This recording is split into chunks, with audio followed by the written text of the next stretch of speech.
बखिया उधेड़ देते हैं।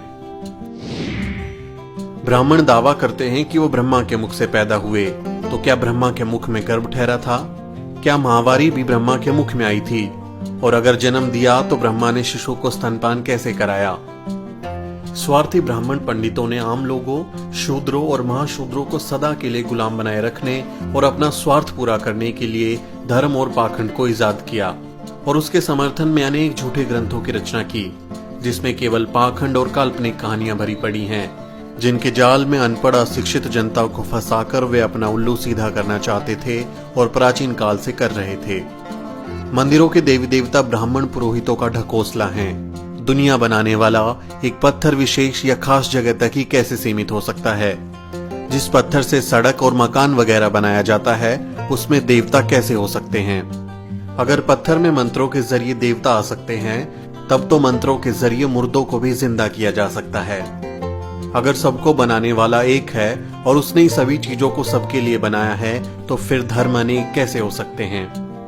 जाति प्रथा धर्म नहीं है, बल्कि ये ब्राह्मणों की अन्य लोगों को नीच मानने की प्रवृत्ति है। किसी व्यक्ति द्वारा गुजारा करने के लिए किया गया कर्म उसका धंधा है, न कि धर्म।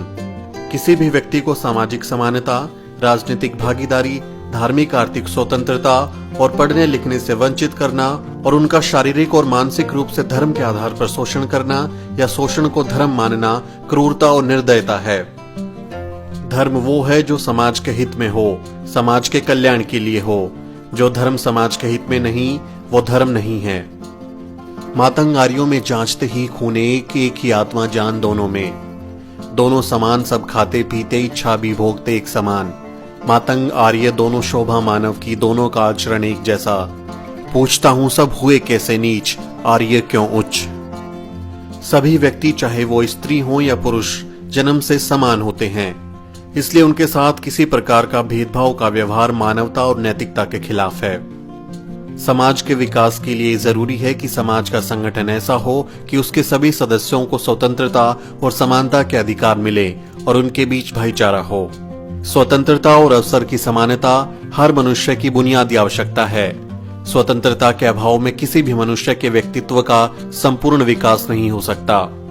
मानवता सर्वश्रेष्ठ है। जात पात, वर्ण भेद और ऊंच नीच की दीवारें सब ब्राह्मणों की देन हैं, जो उन्होंने अपने लाभ के लिए खड़ी की हैं।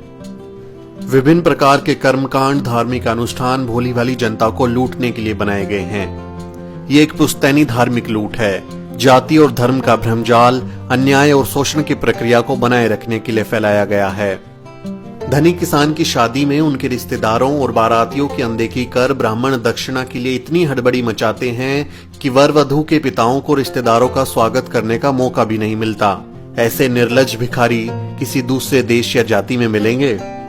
ब्राह्मणवादी अपनी घृणित सोच के कारण मैला खाने वाली गाय का पेशाब पीकर पवित्र होते हैं, लेकिन एक शूद्र के हाथ का साफ सुथरा पानी नहीं पीते। समाज में व्याप्त धार्मिक कट्टरता और अंधविश्वास सामाजिक एकता और बंधुता में सबसे बड़ी रुकावट है। जब तक समाज में प्रचलित वर्ण, धर्म और जाति प्रथा का उन्मूलन नहीं किया जाता और समाज का संगठन समानता के आधार पर नहीं किया जाता, तब तक सामाजिक एकता नहीं हो सकती और एकता के अभाव में समाज या देश का संपूर्ण विकास नहीं हो सकता। अगर ब्राह्मण विद्वानों को सही में सभी लोगों में एकता स्थापित करने और देश के उत्थान की चिंता है, तो सबसे पहले उन्हें वर्ण धर्म को जल समाधि दे देनी चाहिए और सभी के साथ समानता का व्यवहार करना चाहिए।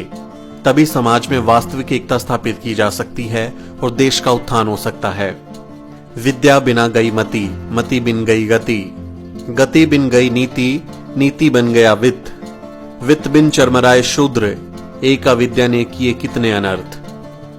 राष्ट्रपिता ज्योतिबा फुले और क्रांति ज्योति माता सावित्रीबाई फुले के ये विचार बहुजन समाज को हमेशा प्रेरणा देते रहेंगे।